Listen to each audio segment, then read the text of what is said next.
Hello my online family. सत्संग जी प्यार से कहना दयाल निरंकार जी। आज मेरा परम सौभाग्य है एक महान शख्सियत के साथ में बैठा हूँ। हैं तो मेरे बड़े भैया और इनका तारुफ दिनेश कपूर जी हैं, फरीदाबाद में रहते हैं और हाई कोर्ट में एडवोकेट हैं। तो इनसे कुछ भक्ति के अनुभव, क्योंकि इनके पास दुनियावी भी ज्ञान है और स्पिरिचुअली भी ज्ञान है, तो क्यों ना इनका जो ज्ञान है वो बांटा जाए और क्या पता किसी के रूह को एक टच कर जाए और वो इस परमपिता परमात्मा ब्रह्म ज्ञान से जुड़ जाए। धन्यकार भैया जी। धन्यकार सर। तो बताओ प्रदीप जी, आप मिलना चाह रहे थे, हुक्म करो। हुक्म क्या भैया, अपने कुछ अनुभव बताएं ज्ञान लेने के बाद और ज्ञान लेने से पहले। क्या चेंजेस आए लाइफ में, क्यों हमें ब्रह्म ज्ञान लेना चाहिए?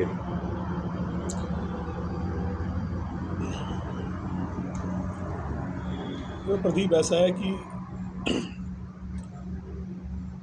हम जब भी अपने एविडेंस के पास जाते हैं, किसी ऐसी जगह को जाते हैं जो, जैसे फॉर एग्जांपल लोग अक्सर छुट्टियां मनाने जाते हैं तो या तो समुद्र किनारे जाते हैं या पहाड़ों पे जाते हैं जी। समुद्र किनारे जाने पर उनको बड़ी शांति मिलती है। क्यों शांति मिलती है? क्योंकि बॉडी में 70% पानी है। जी। तो जब वो पानी का एविडेंस देखते हैं तो पानी से वो पानी कनेक्ट करके उन्हें शांति फील होने लग जाती है, उन्हें बेटर होता है। जब पहाड़ों पे जाते हैं तो बाकी 30% मिट्टी है, तो मिट्टी का वो सबसे बड़ा स्वरूप है। तो मिट्टी के पास जाके उन्हें मिट्टी का फील होता है तो उन्हें बेटर लगने लग जाता है। हमने बड़े बड़े रईस देखे हैं जो घर से बंगले में, बंगले से फार्म हाउस पे, जब वो फार्म हाउस में उनसे मिलने जाओ तो वो गार्डनिंग कर रहे होते हैं। तो ये क्या कर रहा है? बड़ा सुकून मिलता है यार, ये अपने सारे पौधे दिखाता है। क्यों? क्योंकि है तो मिट्टी से बना, तो आखिर में सुकून उसे मिट्टी से मिलता है। तो कहने का अभिप्राय ये है प्रदीप कि जो हमारे जिससे हम क्रिएटेड हैं, जिस चीज़ से हम क्रिएटेड हैं, जब हम उसके एविडेंस के पास जाते हैं तो वो चीज़ हमें अट्रैक्ट करती है, वो हमारे को बेटर फील कराती है, उससे हमें शांति मिलती है। तो जो आत्मा है, इसका एविडेंस क्या है? वो परमात्मा है। तो जब इस परमपिता परमात्मा से, इस सत्ता के नज़दीक आप जाते हो, जब आपका इसके साथ कनेक्शन बन जाता है तो परम शांति मिलती है। For a very basic simple कि ये समुद्र है और हम बूंद हैं, तो बूंद को जैसे ही अपना परम अस्तित्व दिखता है तो उसे वो शांति का अनुभव होता है। मैं हमेशा से कहता हूँ कि जैसे वो खुसरो ने कहा है कि खुसरो दरिया प्रेम का और उल्टी बाकी धार, जो उबरो सो डूब गए हो, जो डूबो सो पार। परमात्मा की जो भक्ति है, उसके प्रिंसिपल्स और जो हमारे दुनिया में रहने के प्रिंसिपल्स हैं वो अलग हैं। उसकी दुनिया अलग चलती है, अलग नियम है उसकी। दुनिया में शोर है, परमात्मा में शांति है। दुनिया में मांग है, कामनाएं हैं, परमात्मा में समर्पण है। दुनिया में हर आदमी जीतना चाहता है और भक्त परमात्मा के सामने हारना चाहता है। दुनिया में हमें सीखना है कि जीना कैसे है, पर गुरु के दर पे, परमात्मा के दर पे आके हमको सीखना है कि मरना कैसे। अब लोग कहें मरना कैसे, कैसे सीख सकते हैं? उससे सोच समझने की बात यह है कि इस बार ऐसे मरे कि दोबारा पैदा ना हो जी। नहीं तो मरना अगर सीख गए होते तो एक ही बार मर के हो जाता ना काम। अब बार बार पैदा हो रहे हैं, बार बार मर रहे हैं, क्योंकि मरना नहीं आया। इसलिए साहिब ने कहा है कि जे तू मरे मरन तो पहला, ता जीवन दा मुल पाए। तो परमात्मा के यहाँ सब कुछ उल्टा चलता, इससे चतुर कोई नहीं, इससे सियाना कोई नहीं, इससे पूरा कोई नहीं। तो इसके सामने जब हम चालाकियाँ दिखाते हैं, चतुराइयाँ दिखाते हैं, तो चलने वाली हैं।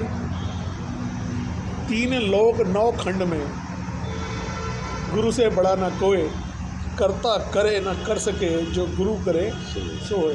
क्या है 9 खंड? 9 शब्द का मतलब समझ।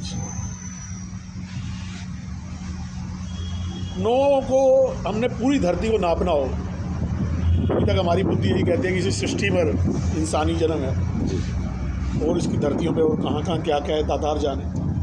पर चलो फॉर अंडरस्टैंडिंग मान के चलते हैं इस धरती पर ही हमारी सारी कहानी है। धरती को नापना हो, पूरी धरती को एंड टू एंड, तो हम कहते हैं 360 डिग्री। जी 360 डिग्री का टोटल कितना होता है? 9। 9 धरती को 2 पार्ट्स में डिवाइड कर दे, 180 180, क्या टोटल बना? 9 9। 180 को और डिवाइड कर दे 90, क्या टोटल बना? 9 90 को और डिवाइड कर दे 45, क्या टोटल बना? 9 45 को और डिवाइड कर दे 22.5, क्या बना? 9। 22.5 को और डिवाइड कर दे 11.25, क्या टोटल बना? 9। मतलब इसको काटते चले जाओ या फिर पूरे का पूरा। 9 को मल्टीप्लाई कर, 9 दूनी 18, क्या बना? 9 9 तिये 27 क्या बना? 9 9 पंजे 45 क्या बना? 9 तो 9 का मतलब समझ आया? पूरे का किया सब कुछ पूरा, वाद गाड़ के चुनाई। इसको मल्टीप्लाई करते जाओ ये 9 है, इसे घटाते जाओ ये 9 है, तो ये 9 खंड है। तुम तो ज्ञानवान संत हो, तुम्हें पता है ये 9 खंड क्या है। हाँ जी अब इन्हीं 9 खंडों में समाया 10वां परमात्मा, बट वो इन्हीं में समाया, वो इनसे अलग नहीं है, इन्हीं में समाया हुआ है। माया के बिना मायापति और मायापति के बिना माया दोनों ही संभव नहीं है। ये दोनों एकमिक हैं। ये वैसे ही है कि जैसे बिजली बह रही है तारों में, अब आपने हाथ देना है या आपने एसी का सॉकेट लगाना है। और भक्ति एक ऐसा शब्द है प्रदीप कि बगुले के साथ इस्तेमाल हुआ है, हंस के साथ नहीं हुआ।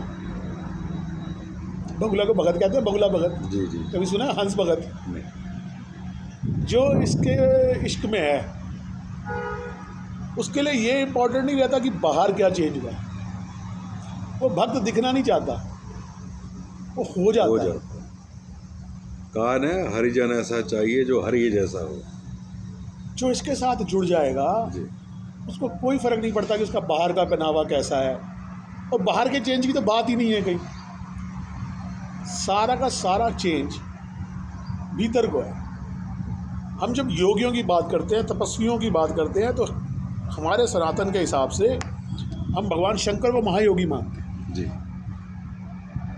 ये एक व्यक्ति, एक प्रारूप, एक ईश्वर की एक ऐसा स्ट्रक्चर जिसको हर समय हम मेडिटेशन करते हुए देखते हैं, जबकि वो गृहस्थी में है।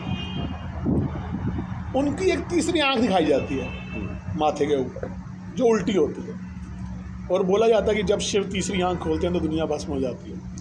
मतलब क्या? सारी दुनिया बाहर देख रही है। हमारी 10 इंद्रियां हैं, 5 ज्ञान, 5 कर्म, सब बाहर देखती हैं। आंखें बाहर का देखती हैं, कान बाहर का सुनते हैं, स्किन बाहर का टच फील करती है। हम हर समय बाहर जो हो रहा है उसको देख रहे हैं, बट योगी कहाँ देखता है? भीतर। योगी के पास एक तीसरी आंख है जो भीतर देख रहा है। जे तू मेरे अंदर बोले बाहर कौन समाया, जे तू मेरे बाहर बोले अंदर किस दी माया। अंदर तू है, बाहर तू है, हर थाते तेरा साया। तो जो भीतर देख रहा है, जो अपने भीतर के राम से जुड़ा हुआ है, उसको भगत का ठप्पा नहीं चाहिए। जिसको जो कुछ चाहिए वो भक्त नहीं है। अगर मुक्ति भी चाहिए तुम्हें, तो अगर अभी मैं हूँ और मुझे मुक्ति चाहिए, तो अभी भक्ति समझ नहीं है। अभी भक्ति एक तलवार बयान में 2 तलवारें नहीं हो सकती। जब मैं था तब हरि नहीं, अब हरि है तो मैं नहीं। सब अंधियारों मिट गए हो, दीपक देख, जब से दीपक देखा तुम्हारे। जिसको मुक्ति चाहिए अपने लिए, उसको भी भक्ति की समझ नहीं आती। तो ये मुक्ति का कंसेप्ट क्या है, थोड़ा सा विस्तार में इसको समझाएं जरा। मतलब कहते हैं कि ब्रह्म ज्ञान ले लिया तो एक मुक्ति। देखो, मेरी जितनी छोटी समझ है, जो ये आप सब संतों के चरणों में बैठ के जितना भी मुझे समझ आया, मुक्ति मरने के बाद की स्थिति को नहीं कहती। जी साइंस के स्टूडेंट रहे, इंजीनियरिंग की, सारी ज़िंदगी आईटी इंडस्ट्री में पहले काम किया, लॉ तो बहुत बाद में किया मैंने। एक बात सीखी, जिस चीज़ को प्रैक्टिकली लॉजिकली आप कंक्लूड नहीं कर सकते उस पर विश्वास नहीं जमता। गीता में 700 श्लोक है। एक श्लोक धृतराष्ट्र का है, 41 संजय के हैं, उसके बाद 84 प्रश्न अर्जुन के हैं, और बाकी 574 या जो भी टोटल बनता है 700 में से वो भगवान कृष्ण के हैं। क्या है वो श्लोक? वो प्रश्न और उत्तर हैं, वो भक्त की जिज्ञासा है और भगवान के आंसर है। अगर अर्जुन ने प्रश्न ना किए होते और सिर्फ भगवान कृष्ण ने कहा होता देख ये रहा मेरा ज्ञान, उसने सर झुका दिया होता, तो आज दुनिया को गीता नसीब ना होता। कई बार प्रश्न पूछने, उनके लॉजिकल आंसर फाइंड करके, तुम्हारी सारी शंकाएं मिट जाने के बाद जब तुम जुड़ते हो, वो तुम पूर्णता जुड़ते हो। कभी ये विश्वास मांगने की ज़रूरत पड़ी है कि मुझे भगवान विश्वास दे कि सूरज पूरब से निकले? मांगना पड़ा कभी ये विश्वास? कभी ये विश्वास मांगना पड़ा, हे प्रभु मुझे विश्वास दे कि पानी नीचे से ऊपर को बहे, ऊपर से नीचे को बहता है, मुझे विश्वास दे? तो पता है हे भगवान जितनी भी औरतें हैं वही जननी हैं, आदमी को बच्चा ना हो, मुझे ऐसा विश्वास दे। कभी मांगी ऐसी उल्टी सीधी बात? नहीं। क्यों नहीं मांगी? जो चीज़ फैक्चुअली देखी है, ऑब्जर्व की है, जानते हो, उसके लिए विश्वास नहीं मांगना पड़ता, वो तुम्हारे अंदर फैक्चुअली इस्टेब्लिश हो चुकी है। विश्वास पता है किस चीज़ का मांगा जाता है? जहाँ कहीं अभी थोड़ा सा बेनिफिट ऑफ डाउट है, क्योंकि देखा नहीं है तो कहते विश्वास हो। भक्त इस पर विश्वास नहीं करता, जो विश्वास मांग रहा है वो भक्त नहीं है। जो इस परमपिता परमात्मा को वास्तविकता से जान गया है, उसे विश्वास मांगने की जरूरत नहीं है। उसे पता है कि सूरज भी बढ़ और घट सकता है, शायद ये घट बढ़ने वाला नहीं है। ज़मीन आसमान में समस्त एक जोत है, न वाद है न घाट है, न वाद घाट हो। तो मतलब ये बगले और उसकी बात बता रहा था कि जो भी बाहर के चेंज को भक्ति समझता है जी, वो अभी भक्ति का अभिप्राय नहीं समझा। सारी कहानी भीतर की है।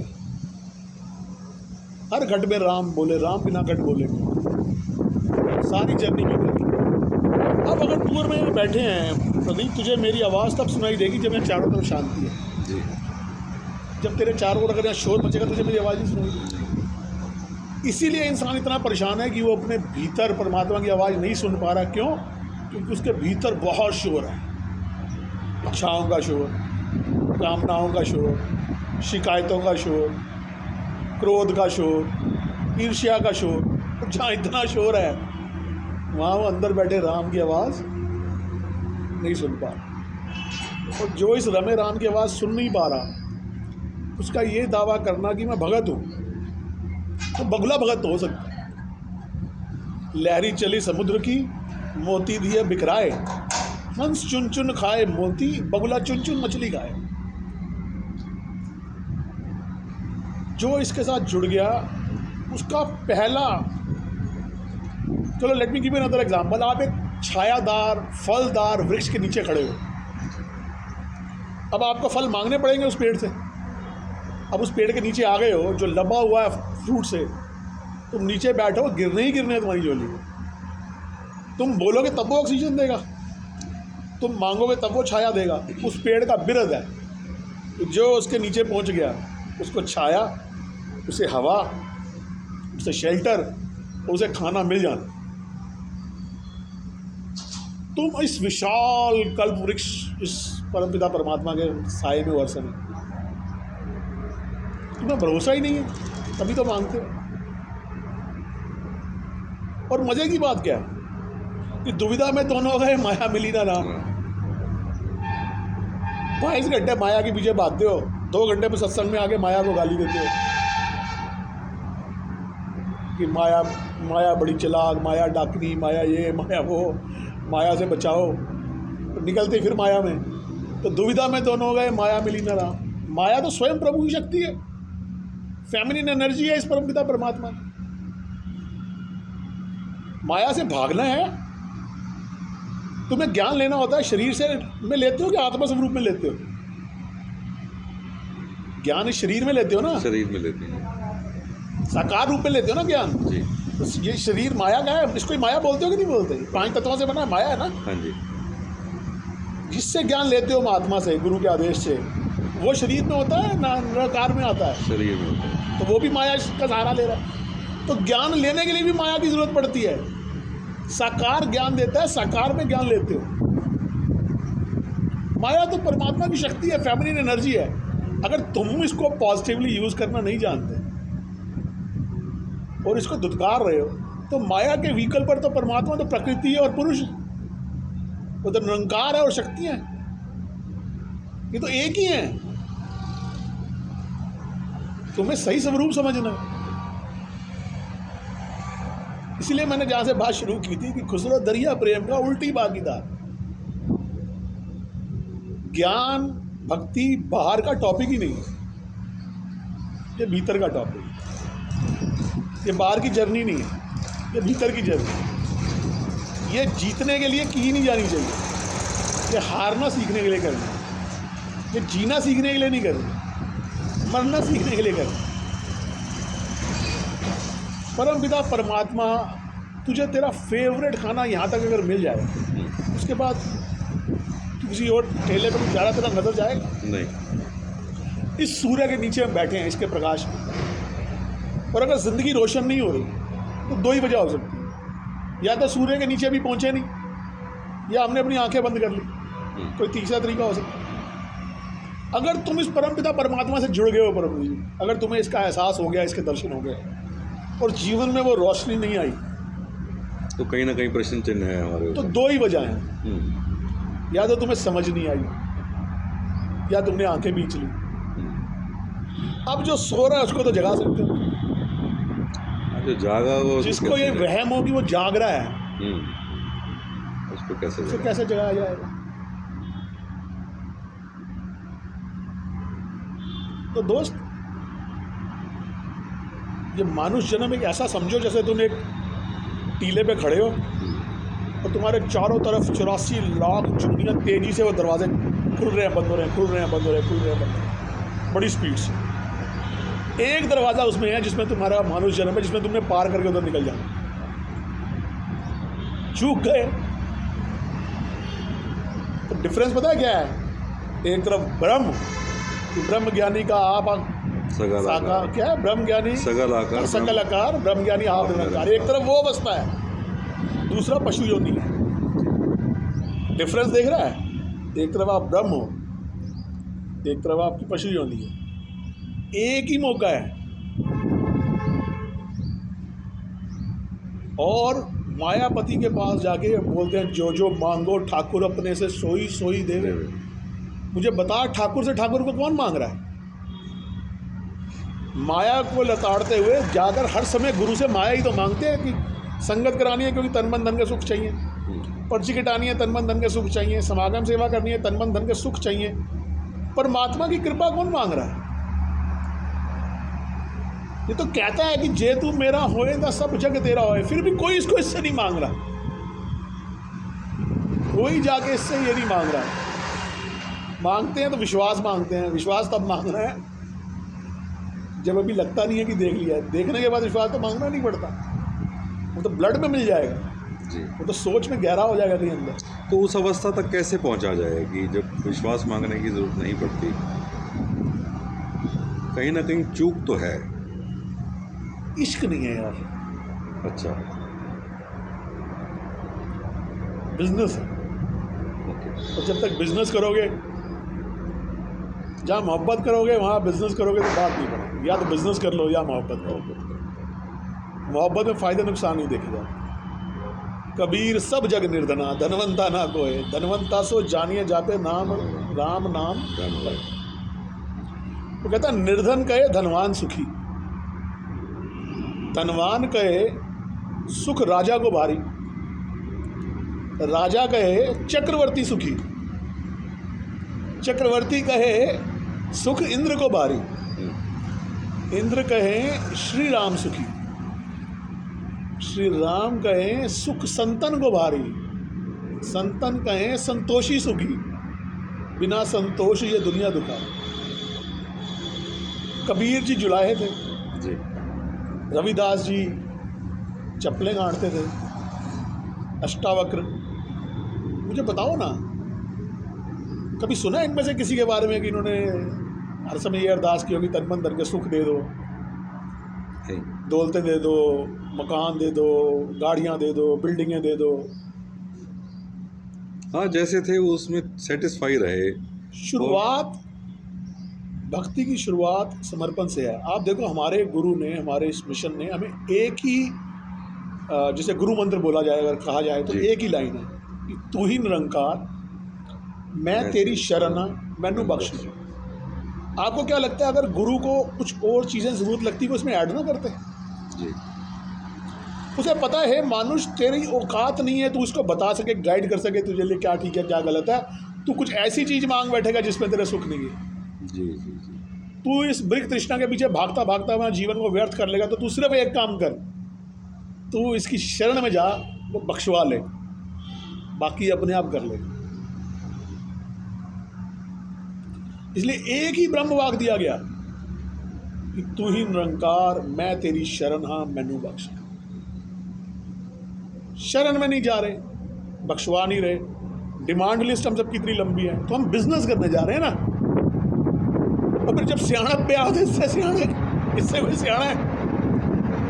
आज तक ऐसा हुआ है कि सूरज पश्चिम से निकल आया हो, किसान ने गेहूं बोया और नीम लग गई हो, आम का पेड़ लगाया, ऊपर करेला निकल आया हो, उसमें हजारों लाखों करोड़ों साल की इंसानी जीवन में इसके मैथ्स में गलती नहीं हुई एक बार भी कि सूरज ने कह दिया भगवान मैं करोड़ों सालों से निकल रहा था, उसे नींद नहीं खुली, इसमें पश्चिम से आ गया। हुआ है? नहीं। ये है अल्टीमेट सुपर कंप्यूटर। इसके मैथ्स में आज तक गलती नहीं हुई। और जिसका इतना पूर्ण मैथ्स है, उसके साथ हम बिजनेस करना चाहते हैं, वो भी चालाकियों के साथ। जिसने ये सारे हीरे जवाहरात सोने खाने सब इसी में से निकल रही है ना। हाँ जी। इसी में से निकल रही है। उसी में से कुछ, किसी के पास कुछ परसेंटेज है, उसी में से कुछ परसेंटेज हम कमिट करके मैं लंगर कराऊंगा अगर ये काम हो गया तो। अरे यार, तुम बोलो मैं समर्पण करने आया हूँ तेरे पास, मैं सेवा के भाव से तेरे पास आया हूँ, वो लंगर में सेवा कर रहा हूँ तेरी, कि शुक्र है तूने मुझे ये सेवा दी। लेकिन जब तुम उन्हें किसी कंडीशंस के साथ जोड़ लेते हो, किन्हीं इच्छाओं के साथ जोड़ लेते हो, कुछ काम पूरा होने के शुक्राने से जोड़ लेते हो, वो बिजनेस हो जाता है। तो बिजनेस में तो इसका मैच पक्का, फिर जिसके पास जितने दाने हैं उतना ले ले। भगवान कृष्ण ने जब अर्जुन को ज्ञान दिया रवि, तो क्या उसके बाद अर्जुन के बच्चे नहीं मरे? तो ज्ञान लेने का जीवन के सुखों और दुखों से कोई लेना देना नहीं है। ज्ञान लेने का मतलब यह है कि आप जब इससे जुड़ जाओगे तो धीरे धीरे इसके डर से, इसकी मोहब्बत से, इसके इश्क से आपके कर्म सुधर जाएंगे। आप डरोगे किसी का बुरा करने में, आपसे गलत बीज नहीं डलेगा। तो इसके साथ जुड़े रहने से धीरे धीरे कर्म ठीक हो जाएंगे, और कर्म ठीक होने की वजह से कर्म फल भी ठीक हो जाएंगे। इसलिए जो इसके दर पे आते रहते हैं धीरे धीरे सुखी हो जाते हैं। लेकिन उसका ज्ञान से मतलब ये है कि इसको अंग संग देख के अपने कर्म ठीक करो। अगर इसको अंग संग देखते हुए भी इसके कर्म ठीक नहीं हो रहे तुम्हारे, तो ये मत समझो कि सिर्फ क्योंकि इसके दर्शन मात्र से अब मेरे सारे फल ठीक हो जाए, ऐसा नहीं होगा। ये चाहता तो ऐसे हाथ लाके भी मैं भारत खत्म कर देता। इसने कहा ना अर्जुन को, अपना गांडी उठा, अपना युद्ध लड़। हम में से हर एक अर्जुन को अपना गांडी खुद उठाना पड़ेगा, अपनी लड़ाई खुद लड़नी पड़ेगी। और वो लड़ाई क्या है? वो लड़ाई है जितनी जल्दी आप इसको समर्पण कर सकें। इसलिए संत बोले हैं कि मन के हारे हैं, मन के जीते जीत। सारी लड़ाई मन को काबू में करने की। तो आज की जो वार्ता का जो कंक्लूड है, अभी तक जो समझ में मुझे आ रहा है, टोटल सरेंडर, समर्पण। अब उसको समर्पण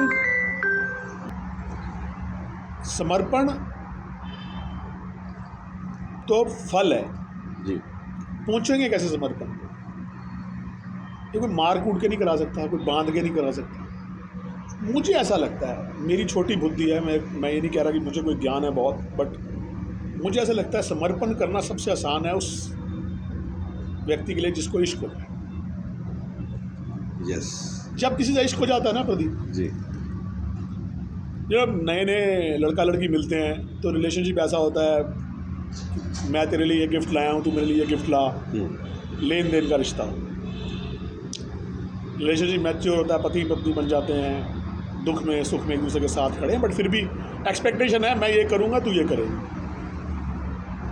कई भी रिलेशनशिप ऐसे हो जाता है कि हमारे वो बुजुर्ग है ना, कभी किसी का बहुत प्यार हो अपनी पत्नी की हर बात को यस करता हो तो कह देते हैं कि ये आशिक है, नौकर है बीवी का, कह देते हैं ना। एक्चुअली कहने का भाव उनका ये होता है कि ये इतना उसके इश्क में है, इतना मोहब्बत में है कि इसको उसका गलत सलत नहीं, ठीक नहीं दिखता, ये हर चीज़ में यस करता है।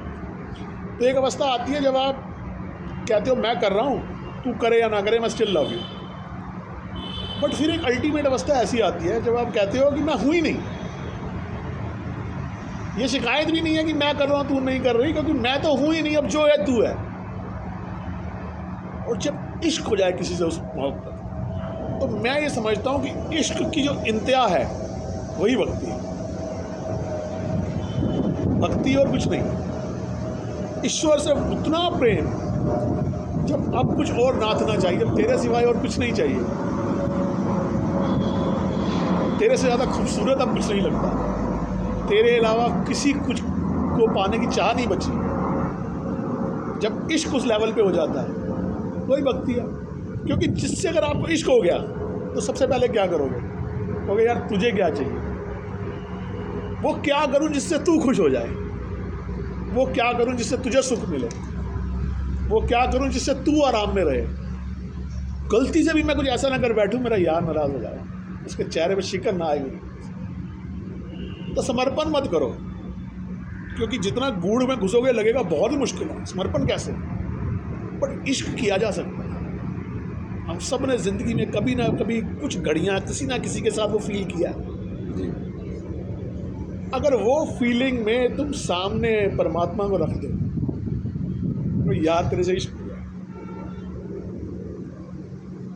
तो जिससे इश्क है उसे काम बताओगे, तो उससे काम पूछोगे, उसे पूछोगे यार क्या खाएगा तू आज, तुझे आज कैसे खुश करूँ, आज क्या कहूँ तुझे पसंद आ जाए, ऐसा क्या आज है जो मैं छोड़ दूँ जिससे तेरा मन दुखता है। समर्पण छोड़ देते हैं, इश्क कर ले, इश्क कर ले। और इश्क करने लायक दुनिया में और कुछ भी नहीं है प्रदीप। इतनी बड़ी बड़ी बातें, 9 खंड की हम सारे ज्ञान की इतनी बड़ी बातें, असल में निचोड़ सिर्फ इतना है, मेरे यार से इश्क कर लो।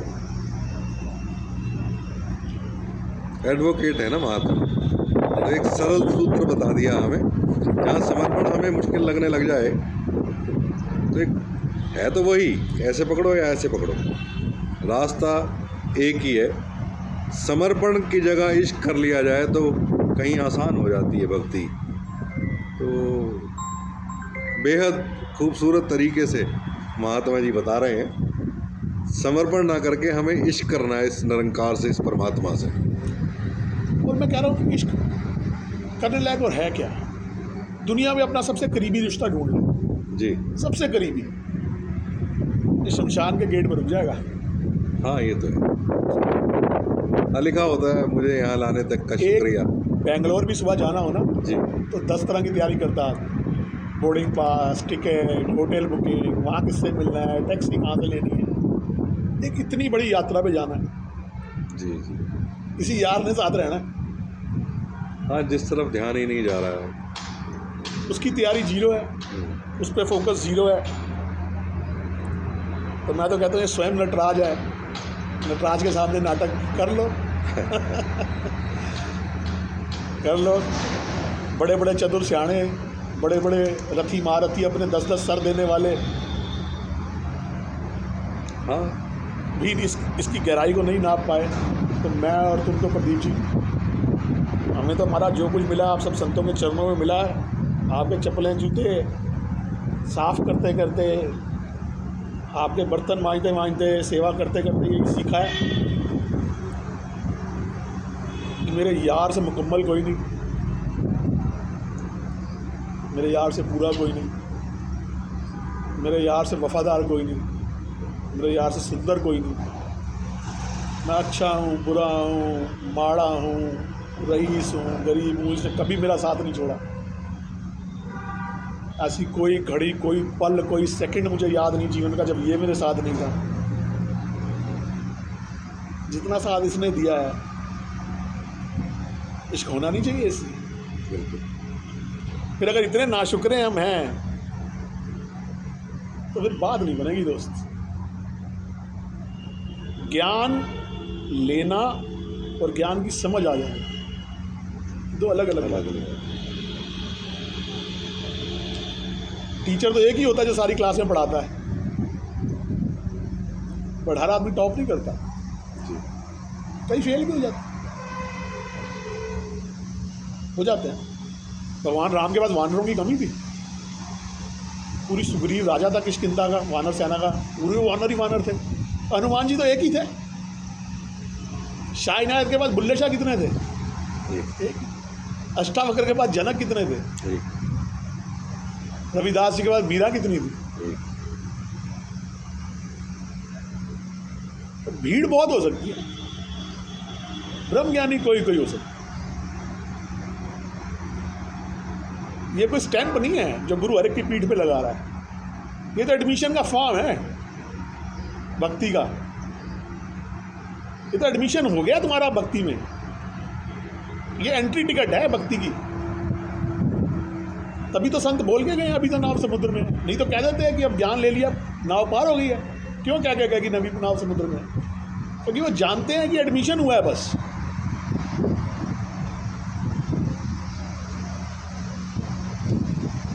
अभी तो अपनी अपनी पढ़ाई, अपने अपने एग्ज़ाम्स, अपनी अपनी सोच वो साबित करेगी कौन पास होता है कौन फेल होता है इसको दरबार में। और तुम देखो, मैं हमेशा से कहता हूँ, छोटे में समझाता हूँ, समझाने की कोशिश करता हूँ जो भी मुझे। मैंने उस दिन भी शायद ज्ञान उस टाइम सेवा मिली दास, उस दिन भी एग्जाम्पल दिया था कि भगवान राम मान लो परमात्मा है और सीता आत्मा है जी। और मुक्ति कब होती है? जब सीता का राम से मिलन होता है, जब आत्मा भी परमात्मा से। अब माँ सीता का भगवान राम से मिलन तब होगा जब रावण का वध होगा। अब भगवान राम को रावण को मारने के लिए 3 चीज़ें चाहिए थी। उन्हें हनुमान जी चाहिए थे, उन्हें लक्ष्मण जी चाहिए थे, उन्हें विभीषण चाहिए थे। ये कौतुक करके दिखाया भगवान ने हमें कि मुझे ये 3 चाहिए। मतलब कि हनुमान जी क्या दिखाते हैं? हनुमान जी सेवा को दिखाते हैं। सेवा का एग्जाम्पल देना हो, आज भी हमारे को हनुमान जी से बड़ा नाम याद नहीं आता जी। हनुमान जी। लक्ष्मण सत्संग को दिखाते हैं। किसी भी घड़ी में उन्होंने राम का संग नहीं छोड़ा, किसी भी घड़ी में राम का संग नहीं छोड़ा। दूसरा सत्संग हो गया। तीसरा विभीषण सिमरन को दिखाता है। वो रावण की लंका में कैद था जी। वो ना सेवा करने का चांस था उसके पास, ना सत्संग करने का, बट सिमरन करने से उसे कोई नहीं रोक सकता था। तो भगवान राम ने किन 3 चीज़ों को लिया? सेवा लिया हनुमान जी के रूप में, सिमरन लिया विभीषण के रूप में, सत्संग का सहारा लिया लक्ष्मण के रूप में। और इन तीनों का सहारा लेके मारा किसको? रावण को। रावण आपका अहंकार, आपके विकार। और जब आपने इन तीनों का सहारा लेके अपने अहंकार और विकार को मार दिया, तब सीता का मिलन हुआ राम से। वही मुक्ति की अवस्था है। तो हमने गुरु का ज्ञान तो ले लिया। अब अगर हमारे हनुमान जी, विभीषण और लक्ष्मण कहाँ हैं? अगर वो जीवन में नहीं है और अभी तक उनका सहारा लेके हम अपने रावण को नहीं पार पाए, तो सीता कैसे मिलेगी राम से? तो जब सीता राम से मिलेगी नहीं तो मुक्ति कैसे होगी? सिंपल सा फार्मूला है ना, मुश्किल तो नहीं। इतनी सी कहानी। सत्संग, सेवा, सिमरन, ये तीनों ज़रूरी हैं। महात्मा जी ने पुरातन ग्रंथों का सहारा लेकर हमें समझाया। बहुत अच्छी अच्छी बातें जो है बड़े सरल रूप में समझाई। तो अब निशब्द सा हो गया हूँ मैं, क्या इनसे पूछा जाए। बात ही ख़त्म कर दी। इश्क कर लो, बस और कुछ है ही नहीं। दास करो संतो, इस पूरन का किया सब कुछ पूरा, वाद घाट कछु नहीं। जैसे मैंने आपको बोला, ये 9 खंड, ना इसे कम कर सकते हो ना इसे बढ़ा सकते हो। जी इस परम पिता परमात्मा, इस पूरे के मिल जाने के बाद भी अगर अभी जीवन में इतना भटकाव है, अभी इतनी इच्छाएं कामनाएं, अभी अंदर भीतर इतना शोर है, तो कृपा करो, अरदास करो कि धीरे धीरे अपने मन को बाकी चीज़ों से खाली करके इस नाम से भरें, इससे इश्क हो जाए। ऐसे आशीर्वाद दे के जाओ दास को, इससे मोहब्बत हो जाए और वो अवस्था आ जाए कि अब कुछ और नाथ ना चाहें। ये पूर्ण सद्गुरु मिला है, पूर्ण ज्ञान मिला है, इसकी शरण में रहें हम, जीवन में सेवा सिमरन सत्संग आता रहे और इस बार ऐसे मरे कि ये मरना चाहिए। साथ संगत जी प्यार से कहना कहना। धन्यकार जी।